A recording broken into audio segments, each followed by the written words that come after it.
Find the value of p for which the equation ax square plus 6x plus 1 is equal to 0 has two real and equal roots. Now,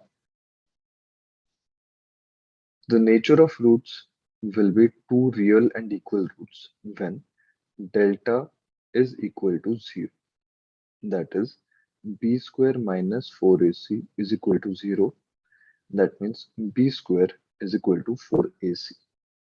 Now, if we compare the given quadratic equation with the general form, we get a is equal to p, b is equal to 6, and c is equal to 1. So substituting these values in the given equation, so b square, that is 6 square, that is 36, is equal to 4 into p into 1. So therefore p is equal to 9. So option B is your answer.